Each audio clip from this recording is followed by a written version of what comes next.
Welcome to THA Talks, for free thought and open minds.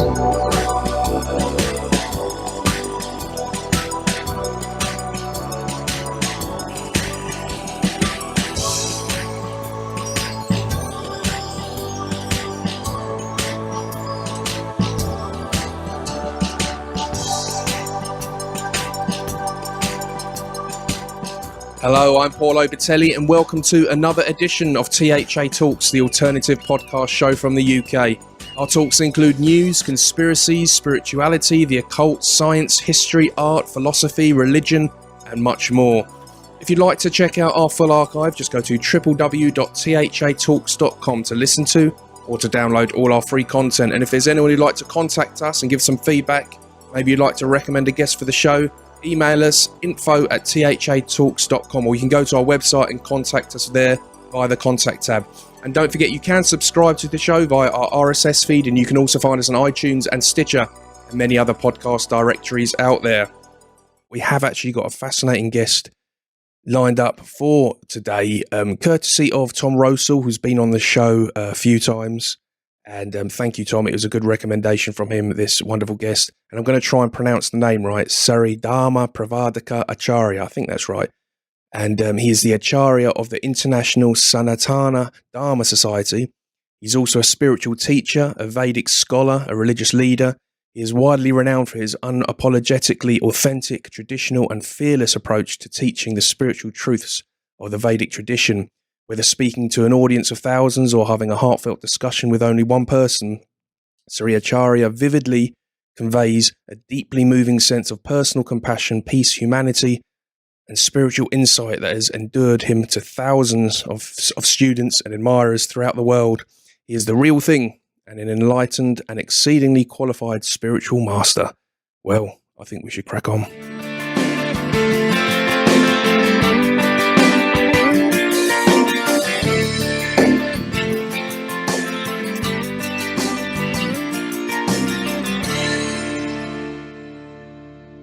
Hi there, Acharya. Thank you for coming on the show.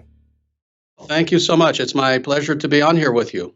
Well, I've been looking through your website and I've done a bit of research on some of your work, and it's just, I mean, you really know your stuff. It's very fascinating. Right up our show's street. We like to touch on this stuff.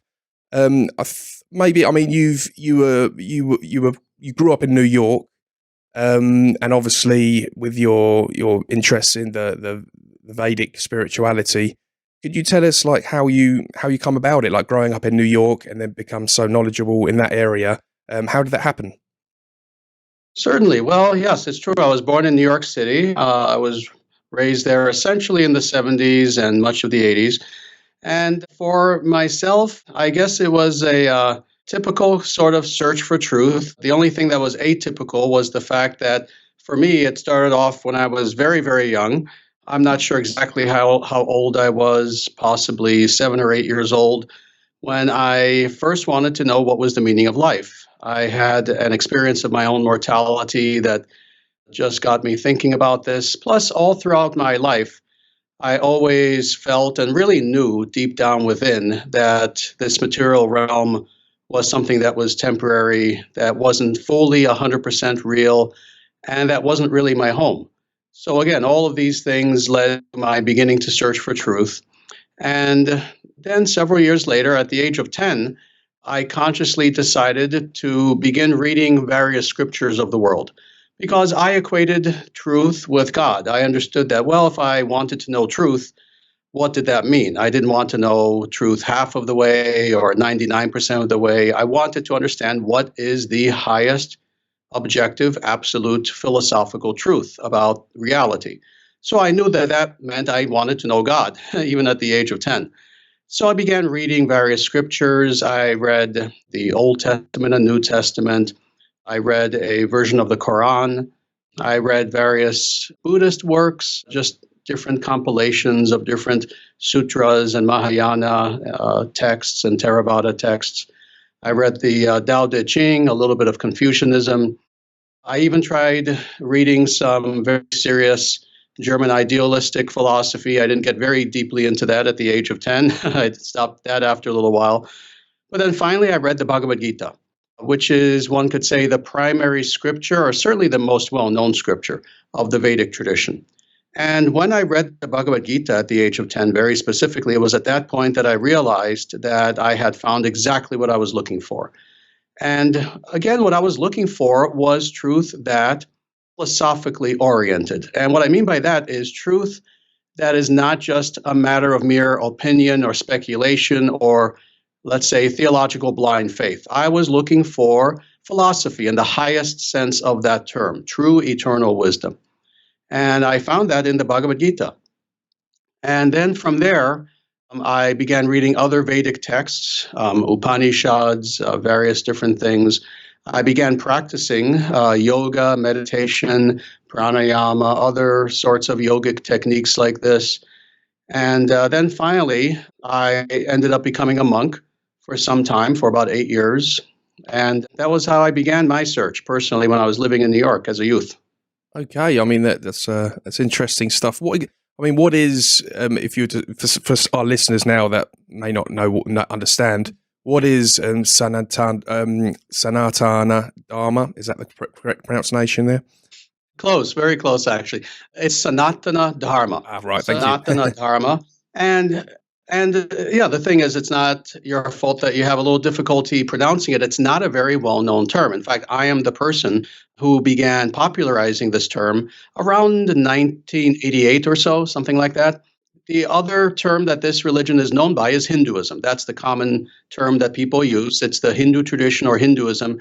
However, I prefer the term Sanatana Dharma. Now, increasingly, more and more leaders of this tradition are using the term Sanatana Dharma because that's the actual name of the path. It's not Hinduism. Hinduism is a made-up word that's only a few hundred years old. Oh, right. Yeah. I mean, the word Hindu you will not even find in any of the so-called Hindu scriptures. The word does not exist. It's a very modern word that originated with the Persians, and then the British took it up during the very start of the Raj for census purposes. But the word Hindu has nothing to do with this path. The actual name is Sanatana Dharma, and followers of Sanatana Dharma are simply called Dharmis. But as far as what the term actually means, it's very difficult to translate in English, but I have translated it as the eternal natural way. So the term Sanatana means that which is eternal, and the word Dharma means the natural way. And if you'll indulge me for just a few moments, let me explain a little bit more in depth the profundity of this term Dharma. Please do. Yeah. Because, of course, yes, many people have heard this term. I'm sure everyone in your audience has heard the term Dharma before. Unfortunately, most likely, they probably connected to Buddhism specifically, not understanding that Buddhism itself is a rather recent religion, around 2,500 years old, that itself was born as an offshoot of Sanatana Dharma. So the term Dharma is actually Vedic. It goes back way before Buddhism. And what the word Dharma means is essentially natural law, the idea that when we look at the universe around us, we see a universe that has order to it, even with the seeming chaos. The chaos is on the surface level only. The chaos is what we see through the empirical senses. But the truth of the matter is, when deep in meditation, in calm, in openness, when we open ourselves to the whisperings of nature and the cosmic order, what we begin to see is that, no, there are actual natural laws that are there, that are discernible, that we can actually know. And when in accordance with these natural laws, what we have is we have prosperity, we have health, we have happiness, joy, we have meaning in life.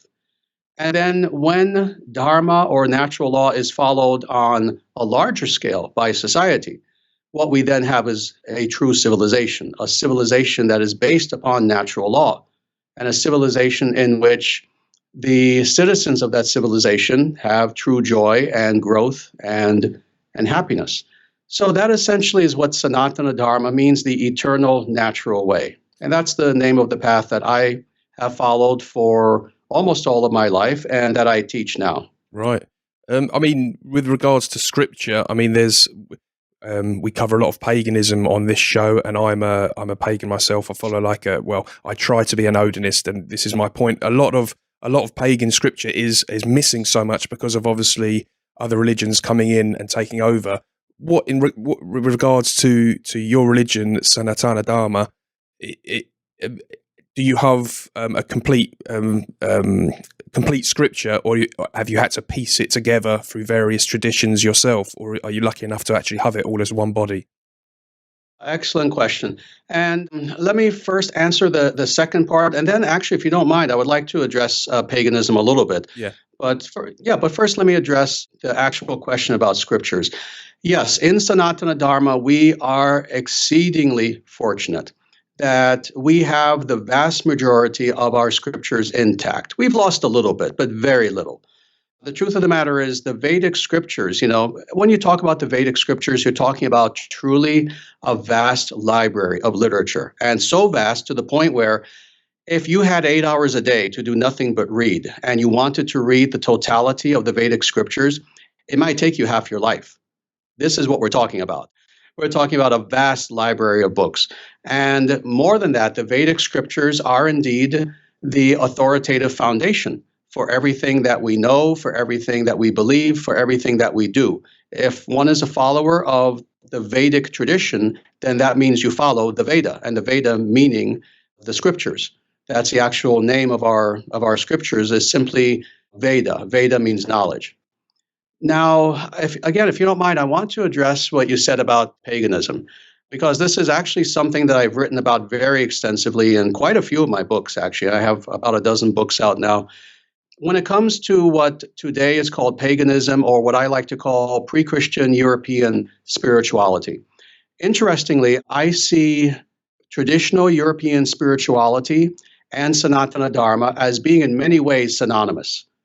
I've actually called them not only sister religions, but twin sister religions. That's what I've actually called them. And it's very unfortunate, however, that yes, due to the artificial imposition of Abrahamism, to state it very bluntly, that is especially the Judeo-Christian, but also Islamic traditions upon traditional Europe, much of the knowledge and practices of traditional European spirituality is lost. Absolutely. Yeah. And that purposefully so. What books that existed were burnt.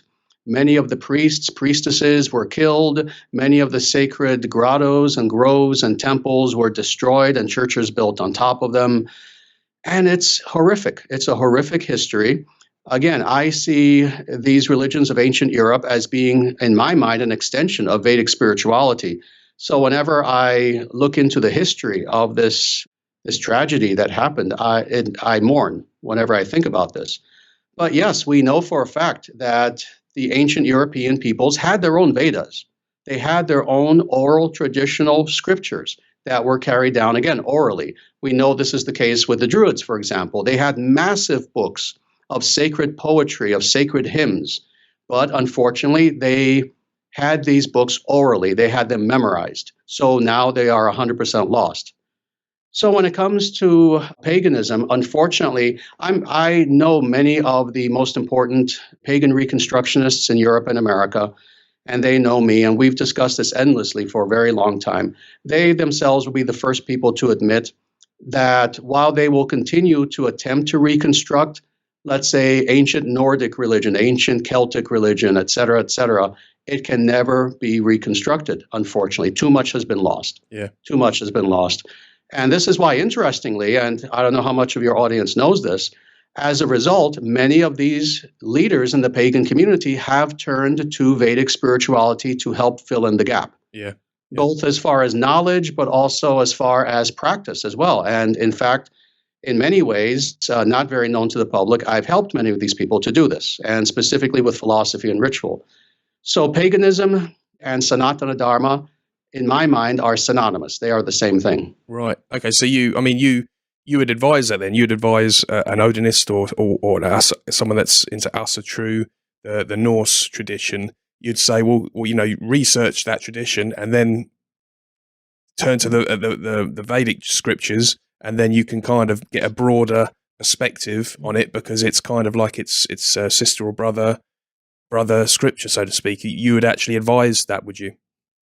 Absolutely, yes. What I would tell the followers of any ancient European religion, whether it's Asatru, Greco-Roman, etc., is number one, absolutely do your best to reconstruct what you can. Yeah. What was destroyed by, again, Christian missionaries and Abrahamists in general. Try your best to reconstruct what you can. Unfortunately, it's inevitable that what you will end up with will be whatever, 5%, 10% of what actually was there. For the rest, please come to the Vedic tradition and get the rest from there because it's the same. Yeah. The Vedic tradition essentially are the guardians of the philosophy and the practice of the ancient European religions that has been lost on the continent of Europe. We have it. So this all come from the Indo-Europeans when it was like that long ago? You think maybe the Vedic scripture is basically what was, and then eventually branched off into several different religions, the Celtic religion, the Norse religion, and then obviously the Indian religion. They all took different directions from this same scripture, or do you think it was something that existed even before the Vedic scripture? I would say the former, not the latter, because there really is nothing before the Vedic scripture. I mean, there's no evidence of that. The Vedic scriptures are recognized by pretty much every scholar on earth as the most ancient extant writings on earth. So there's no real evidence that there was anything before the Vedic scriptures. But yes, I would say that essentially all of these other, let's say, subgroups were in one way or another following Vedic spirituality. And the further back you go, the more pronounced that was the case. Of course, as time goes on, they begin to become separated more and more and more. But again, historically, and as a scholar myself, I've seen that the further you go back in looking at history, the closer to the pure Vedic things were. Right, yeah. Well, yeah, I share what you mean when you say it's it's upsetting in a way, because you read some of this. I mean, I've read so much books on Norse mythology and the Germanic paganism, and there just seems to be such depth there but you just can't see it all. You just know it's there, but you can't see it, and it is frustrating. So I mean, this is inspiring for me, because I think what you're saying does make a sense to my position in that the Vedic scriptures certainly can fill in there. Sure. Yeah. Sure, yourself and so many others intuitively, when they look at ancient European religions, they get the exact intuitive feeling that you have. Yeah. They know there's so much more there, but it's just hidden in mystery because, again, it was destroyed by Christian priests, by terrible people who wanted to stamp it out. But intuitively, people know there is something of tremendous importance that's there. But the frustration is, again, they cannot reconstruct it. What can you do when, in some cases, 98 and 97% of a spiritual tradition was purposefully destroyed? Yeah. You know, it's horrible. It's horrible. It's a travesty. Yeah, I mean, so going on to, I mean, you're I understand it. You're European, of ethnicity as European. I think I heard was it half Italian? I remember hearing in another interview. Right. Half Italian, half Spanish. That's right. Yeah, 100% European genetically, but born in America, born in New York. Okay, so I mean, where do you stand in terms of the universalist perspective on religion as a gender? Because obviously, I mean, we've got certain faiths that are kind of the ethnic faiths of certain peoples. Sometimes people regard this as very controversial. They don't like it. Other people don't see anything wrong with it. And then it brings us back to the whole thing, the universal take on religion. Is religion universal, or is there, is there meaning to having certain faiths that are separate and mean different things to different people? Is that relevant? Where do you sit with that? That's a good question. It's a very deep philosophical question. Yeah. And in fact, I wrote an entire book just about this topic that is called Radical Universalism. Right. And the approach that I take is itself a radically traditionalist approach. And when I say radically traditionalist, I mean traditionalist with a small t, not so much in keeping with, let's say, René Guénon or Julius Evola, but traditionalist meaning this is essentially what all the religions of the past taught. And that is this, that the reason why there are different religions is because there are different people. Mm. Now, that being the case, we know that people are in different places in their lives. Some people are very good, some people are very evil. Some people are very sincerely searching for truth. Some people practice so-called spirituality, religion, more for materialistic reasons, egotistical reasons, etc. So seeing this diversity in human beings, we can understand that, of course, there's going to be diversity in religion. At the same time, however, understanding the fact of this diversity in religion, it would be an illogical leap to then say that, well, all religions then are exactly the same. It doesn't matter what religion you practice. It doesn't matter what you believe. Ultimately, we end up in the same place anyway. This is, to say the very least, one of the most tremendous illogical leaps that a person can take. That would be akin to saying, well, if you look at the diversity of human beings, everything that everyone does is acceptable. Well, we know that's not the case. We know that we can make distinction between the serial killer versus the saint. There is tremendous diversity among humans, and we cannot take a philosophically or ethically relativist sort of approach to this. Well, in the same way, there are many religions in the world. Some of them veer more toward truth than others. Some of them veer tremendously toward untruth. And I'm one person who has no difficulty in saying that some of the religions that are existing in the world today are purely evil, and they have to be accepted as such. If you have a doctrine that encourages you, for example, to kill and murder people, to destroy civilizations en masse in the name of your God, then you're practicing a demonic religion. And we can't say that that religion is the same as a religion that encourages you, for example, to live in accordance with natural law, to live a peaceful existence, an existence of wisdom in which you try in a very rational way to understand truth and to have compassion toward others. You cannot equate the two. You cannot equate the two. And to try to do so is illogical. Again, it would be kind of like trying to equate the serial killer with a saint. It can't be done. So I am not a universalist in this sense, in the idea that, oh, yes, it doesn't matter what religion you follow, it's all good. You see, philosophically, the moment that you say X doesn't matter, you're no longer being rational. You're no longer dealing in a philosophical terrain. It does matter. Everything matters. What your view of self is matters. What your view of the divine is matters. What your view of ethics is matters. What your view of God is matters. It all matters. So yes, I am not a radical universalist, meaning someone who believes that all religions are the same. They are not. Yeah. I mean, it's almost like sometimes the way people's attitude, and I'm not saying that, I mean, I know there are some Odinists out there that have got a chip on their shoulder and they go a bit too far with the old racist thing, and like that does exist and it's there.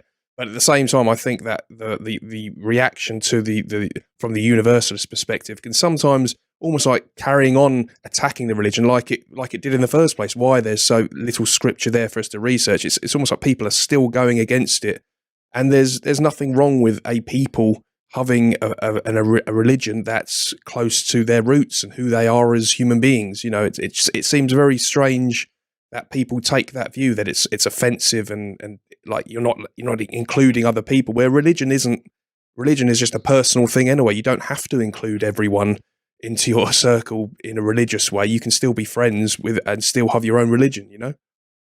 Oh, absolutely. Yeah. No, this is a tremendous hypocrisy on the part of many individuals who want to deny followers of a Satru the ability to follow their ancestral religion. This is absolute hypocrisy on their part. You know, we understand that everyone has an ethnic background and people are allowed to celebrate that ethnic background. If your ethnic background has a certain kind of food, like, for example, again, I'm half Italian. I love Italian food. Is there something wrong with me that I like Italian food, having been born half Italian? Of course not. When it comes to culture, people are more understanding. Culture, food, how people dress. But then when it comes to religion, people want to say, oh, no, you can't follow your own ethnic religion, unless, of course, you're one of the protected classes. Then you're expected to. Yeah. You see, that's where the hypocrisy comes in, and that's part two. Yeah. You see, if you are one of the protected classes under what is now the prevailing ideological dogma of whether you want to call it political correctness or cultural Marxism, liberalism, whatever you want to call it. If you are one of the protected classes, then not only are you allowed to practice your ethnic religion, you are encouraged to, you are almost paid to, depending on what nation you live in, Yeah, what absolutely. European nation you live in. So this is the hypocrisy. But then if there's a person who is of Germanic origin and they want to follow Asatru, or there is a person who is Irish, let's say, or British, and they want to follow the ancient Celtic religion, oh, now suddenly you're a bigot. Well, that's hypocrisy. That's a double standard that anyone with an IQ above 70 would see as ridiculous. Yeah, I think you get people, especially women, I think, although some may disagree listening, but I think they tend to warm to the universalist side of things because it's because there's less threat, because there's less, putting you on the spot, so to speak. Whereas you've almost got to be a bit brave now to do it for us, or Odinists. You've got to sort of got past that kind of, you don't care what people think, you're just going to go and do it. But not everyone wants that confrontation. They want a simple life. So they kind of go with the universalist thing. But to tie this on to another point, which I think is maybe related to the philosophy behind universalism, is of course monotheism. And is there at all anything monotheistic about the Vedic scripture and Sanatana Dharma? Is there a monotheistic element to it? As with so many philosophical topics, it's important to understand these things in a nuanced sort of way. Ultimately, Sanatana Dharma is monotheistic, however, in a way that is radically different from, let's say, Abrahamic monotheism. And let me explain the difference between the two. With Abrahamic monotheism, this is what I personally philosophically call an anthropomorphic monotheism. And that is the idea that there is one ultimate God, but that God is really very human in his behavior, is very petty, essentially the God of the Old Testament, the God of the Quran. This is a God which really reflects human beings rather than the other way around. This is a God that expects his followers to wage war in his name, and religious wars specifically, wars of religious conquest. This is, in fact, I'm not the first person to note this, this is one of the foundational bases of Abrahamism. The idea of waging religious war. That is, we're going to attack these other people because they have a different religion, and we are going to kill them if they don't convert. This is something that is purely Abrahamic. This is something that belongs within the realms of Judaism, mainstream Christianity throughout the last 2,000 years, and Islam. This is not something that's found in any other religion on earth. And it's important for people to know this when it comes to any of the Dharmic religions. And let me make this clear. When I say Dharmic, I mean not just Vedic, Buddhist, Jain. I also mean the European religions. So within the Dharmic realm, that is the realm of those religions that followed natural law, there has never been religious warfare. There's been warfare, but never this idea that, oh, we are going to conquer these people with the sole purpose of converting them to worship of our God, and if they don't, we will kill them. That never existed outside of the Abrahamic religions. Right, yeah. Yeah.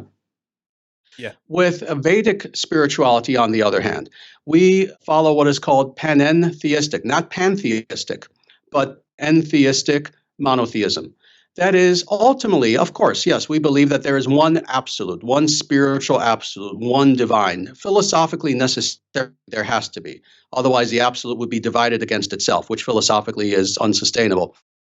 However, we believe that this one absolute is omnipresent. In other words, God is present everywhere. God is present in creation. God is present within nature. God is present within us.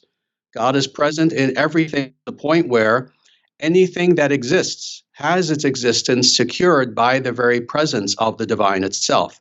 That's the first thing. Second thing is the concept of God as exists in Sanatana Dharma is very much literally the opposite of the Old Testament God. The God worship is a God of pure love. In fact, the source of all love, the source of all beauty, the source of all good, of all wisdom, etc. And the God who we worship does not ask us to kill other people in his name, ever. Yeah. Right. So I mean, with regards to deity, Obviously polytheism, you have lots of different deities. Are they? Would you say they're just expressions of that one God, or are they creations of it? I suppose it They could are say the same thing, creations. but yeah. Yeah, they are creations. And it's interesting. A lot of people will ask about this because, of course, in the Vedic tradition, we know that, yes, there are multiple divinities. And this leads to a lot of confusion on the part of many people, actually. Even people who I know who are scholars are still confused about this to this day, even professors of religious studies. Yeah, when you look at the Vedic tradition, yes, you'll see many, multiple gods and goddesses. However, the idea is that these gods and goddesses, they are all real. There is a personification of everything. There is a god of the sun. There is a god of the moon. There is a goddess of the planet Earth. Her name is Bhumi Devi. These are all very real beings. They actually exist as personalities as much as you and I. However, even though they are much more advanced, much higher than we are spiritually and as far as their power, they're all considered to be servants of the one divine, of the one.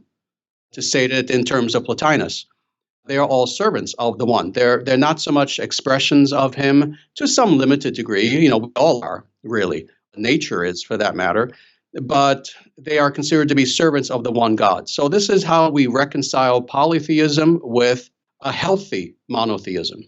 Right. Okay. No, fascinating stuff. Let's move on, because I know. Is there any link with Sanatana Dharma and yoga, for example? Because I know yoga over the last 100 or so years has obviously come into the West an awful lot. I mean, do you think that would have been something that our pagan ancestors here in Europe would have been doing, and has it been a part of Sanatana Dharma for as long as it's been around, so to say? Actually, the yoga tradition, the authentic yoga tradition, this is separate from, let's say, modern American New Age commercial yoga, which is garbage. But the actual yoga tradition and Sanatana Dharma are synonymous. They're the same thing. The two are almost interchangeable. In fact, one could say that what yoga is Sanatana Dharma or Vedic spirituality in practical application. In other words, if a person wants to know, all right, how do I practice this path known as Sanatana Dharma? The answer would be, well, you practice yoga.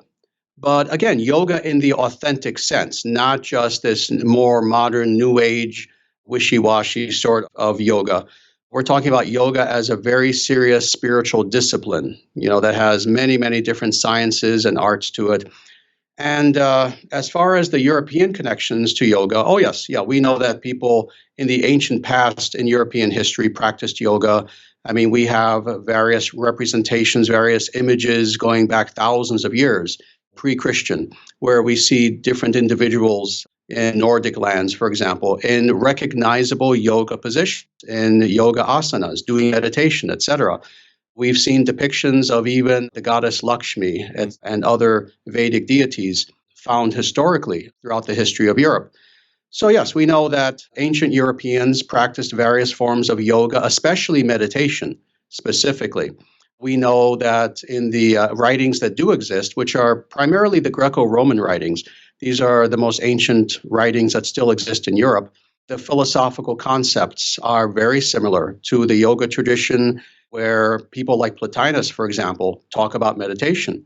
And meditation is itself the very heart of yoga. So again, these links are undeniable. Right. Okay. I mean, going back a little bit to the Universalist thing. I mean, you're as I've said before, you're European. You've a scholar now in the Vedic scripture. How do you see yourself then? I mean, going back to the ethnic side of it, are you just looking at it as the fact that it's so old, and as you said before, that it's basically just the roots of what they're all about, or do you feel that you've had to kind of adopt Indian culture into your life to indulge in it? Just tell us a little bit about how your perspective of how you feel from your perspective. How I negotiate these two things, being a European American on the one hand, but practicing Vedic spirituality on the other. Sure. For myself, again, I see myself as 100% European American. I'm not Indian. And interestingly, I don't see the practice of Sanatana Dharma as being tied to India in any way whatsoever. I mean, I've been there. I visited there twice for long periods of time. I lived in my guru's ashram in India several times before he passed away. Very often, I love Indian food. Yeah, I me won't too. lie. I love Indian food. I love anything spicy. Mm. I mean, for that matter, I love Vietnamese and Mexican food. But at the same time, I don't try to pretend that I'm Indian. I'm not. And neither should I have to pretend that I'm Indian in order to follow the Vedic tradition. And for myself and my students, I tell all of my students throughout the world who are not Indian, I do have Indian students. I have quite a few actually. But for the ones who are not Indian, I tell them, no, don't try to pretend that you're Indian. You don't need to. On the contrary, whatever you are, if you're British, if you're Russian, if you're Canadian, if you're Swedish, continue to be what you are. Think as a Swedish person or a Russian or whatever, dress in that way, act in that way, but spiritually, within your heart, follow Sanatana Dharma. And that's what I do. So, for example, when I'm teaching in a very formal religious context, yes, I will dress in what people would call Indian garb. I don't consider it Indian, I just consider it to be ancient. But then, day to day life, I dress impeccably as a European American. Shirt, slacks, I'll wear a suit, tie. If anything, I try to look my best as a European American. So yes, I don't think it's necessary at all to, let's say, try to mimic being Indian just because you're following Sanatana Dharma. And again, it would be silly to do so since Sanatana Dharma is not Indian anyway. It's a tradition that was followed by the majority of the planet several thousand years ago. So yeah, fascinating. So I mean, and where does it lead? Where is that? I mean, obviously we look at the Christian text, the Bible. It tells us the end goal of where we should go, where we shouldn't go. Do we have that with the Vedic scripture? Do we have that there? Do we have a message or an end plan, so to speak? There absolutely is an ultimate goal of not just the Vedic tradition, but human life, and that is self-realization, liberation. In the Vedic tradition specifically, in the smallest of nutshells, because you can imagine this topic alone is something we could talk about for hours, Yeah. but in the smallest of nutshells, this is the idea that for the vast, vast majority of human beings, where we currently find ourselves is in a place of illusion. We find ourselves essentially covered by something that is artificial, and that is ego, false ego. This artificial sort of sense of self that has been imposed upon us by society, by our parents, by our culture, by our own illusions, by our own uncontrolled desires. So the vast majority of people are living in illusion, are living in a lie, essentially. And this is why we suffer. The reason why we suffer, especially internally, more so than externally, especially psychologically, inwardly, the reason why so many people experience depression and confusion in their lives and anxiety, etc., is because we are not living as our true selves. Well, the goal of Sanatana Dharma is to rid ourselves of all illusion. And when I say all, I mean ultimately it has to be all, 100% of illusion must be eliminated. And we must embrace our true self. And that means our inner self, our soul, our spirit, whatever you wish to call it, our consciousness. That aspect of ourselves that is truly eternal. And that is the true us. When we do this fully, we then have achieved the goal of life, which in English would be called liberation or salvation. At that point, we have self-realization. We know who and what we are, and then we can live a life of peace. We can live a life of wisdom, of nobility, of goodness, a life in which in every way we are fulfilled. And that is the goal, is to achieve this sort of liberation from illusion. Right. No, very interesting. I'd like to obviously go into a good source for research for a lot of this stuff if anyone wants to really get into it, and obviously including your own work and your own books. Before we go there, just like to, I mean, obviously in the West at the moment we're having a lot of, and it's built up over the last 100 years, a lot of occult researchers, people like Aleister Crowley and other people writing books on magic and occult. In the modern times, we've got chaos magic. We've got a lot of teenagers out there really getting into just magic and occult, universal tricks, if you like. What's your views on magic, occult magic, and can you incorporate that into Sanatana Dharma? When you use the term occult, of course, this is a very general term, and it includes everything. It includes very positive things, very negative things. It includes very creative, but also very destructive things. It includes things that are very beneficial as well as things that are very, very harmful. So this is why we have to, of course, discern what we mean by occult or magic. And when it comes to the Western occult tradition specifically, this gets back to the same problem that we were speaking about when it comes to paganism, when it comes to pre-Christian European religion, as people are attempting to reconstruct it today, is that when it comes to the occult tradition, and I'm going to state this very bluntly, a lot of your audience probably won't like this, but none of them can refute it, guaranteed. And that is this. It is a system that is predicated upon broken traditions.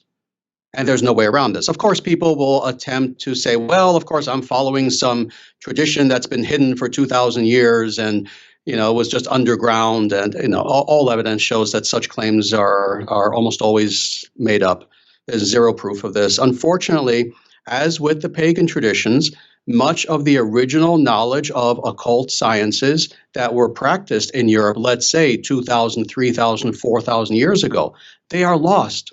They are lost. So as a result, what do we find? We find individuals in the past several hundred years, and since approximately the Renaissance, who again have tried to fill that knowledge gap.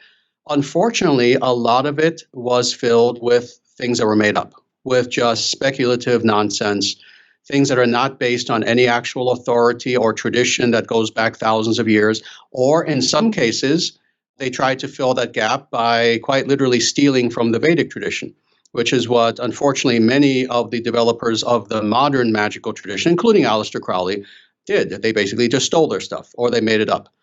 And we need to be very honest about this. If we are claiming to practice spirituality, but we're not willing to be honest about what we are doing, then we're practicing nothing. We're not practicing spirituality in any form. So this is what I would say to people is, number one, when it comes to the modern occult or magical traditions, first follow something that is positive, not something that is dark or evil or meant to harm others, not something that is meant to fuel illusion and false ego rather than do its opposite. That's the first thing. The second thing is when it comes to this knowledge gap, I will give the same answer that I would to individuals who are very courageously trying to rebuild, to reconstruct the pagan tradition. And that is this. When it comes to the knowledge gap, don't make things up. Don't make things up and don't steal. Rather, very honestly, turn to the most ancient spiritual tradition on the face of the earth. And that is Sanatana Dharma. That is the Vedic tradition. If you look at the Vedic tradition, there are quote unquote occult practices that are mind-boggling in comparison to modern concoctions that are actually based on ancient philosophies and practices that truly go back beyond what we call history. Yeah. So this is what I would recommend to people. Right. Is that A, they try to truly follow something positive and authentic. And when there is a knowledge gap, don't just make things up. Go to the Vedic tradition. You'll find the knowledge that you're looking for there. Would you say that things like the Tree of Life in the Western Kabbalah, which is fairly recent in terms of how old the Kabbalah is generally within the Judaic tradition, would you say, I've often thought that maybe that tradition has borrowed itself from a lot of the European ideas and hidden pagan traditions. And what are your views on the Kabbalah itself? Do you think it may have borrowed itself from the Vedic scripts at some stage? Vedic scripts? It is something that is self-admitted on the part of followers of Judaism, that they took all of the best elements of what they now call Judaism from Europe. So, for example, philosophy. There was not philosophy in Judaism up until, I believe, the 1st century BC.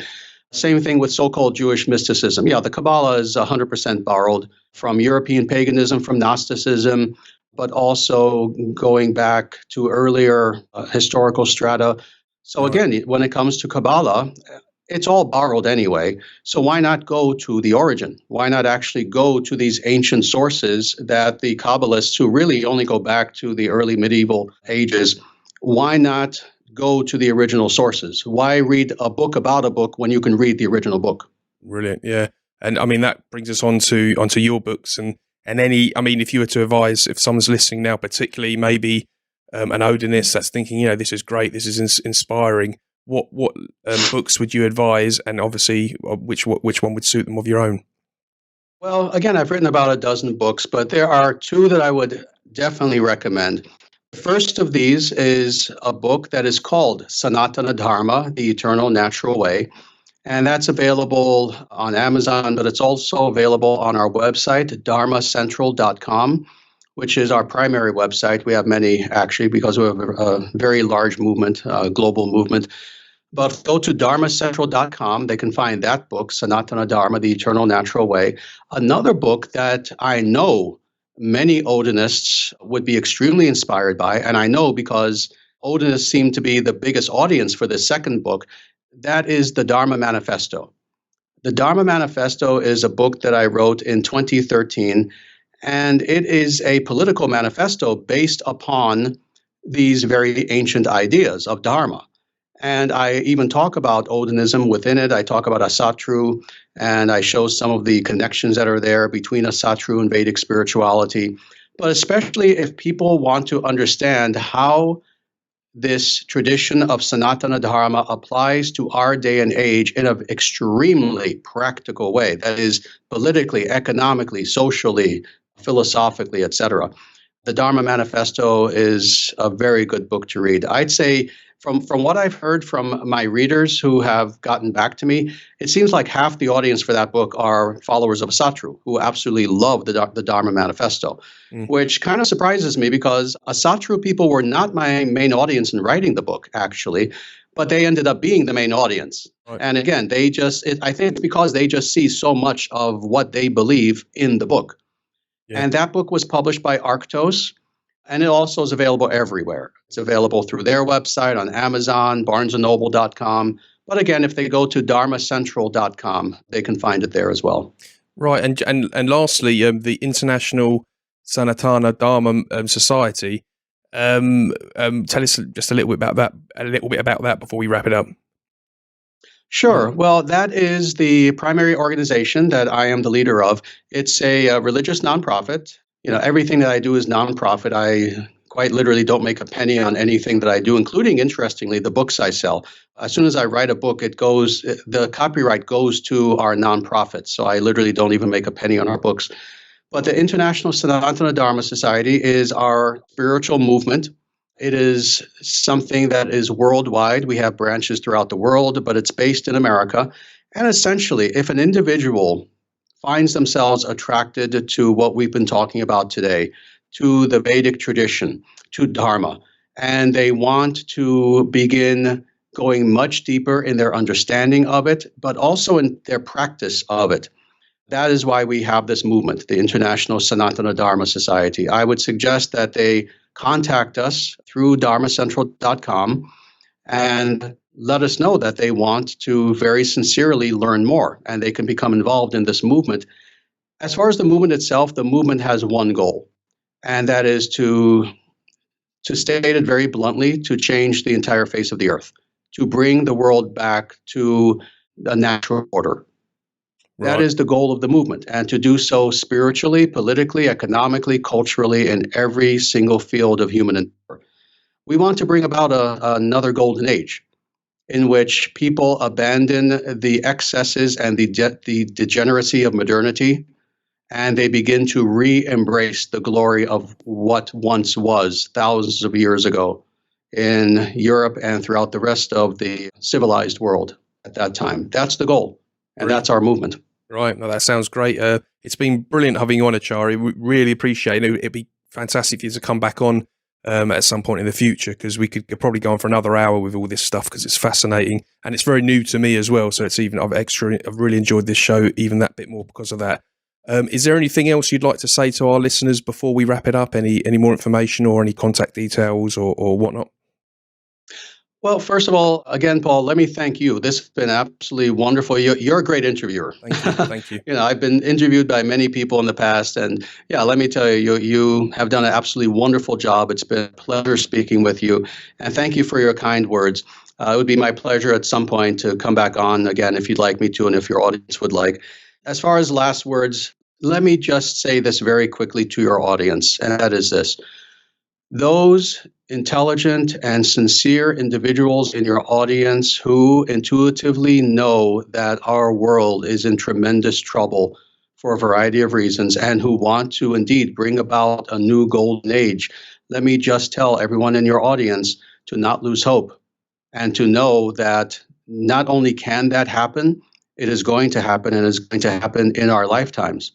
So I ask everyone in your audience to please hold on to that hope, and not just hope, but continue to work hard in any field of life that you find yourself in right now to help bring this about, this new golden age.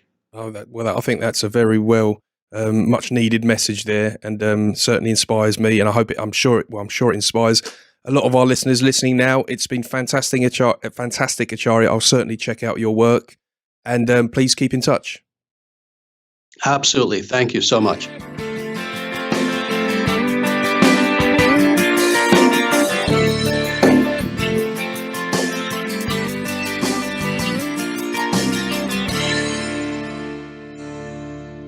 Sri Dharma Pravardhaka Acharya. Fascinating stuff. I hope I got that right again. I apologise if I was stuttering and fluffing around with some of the words there.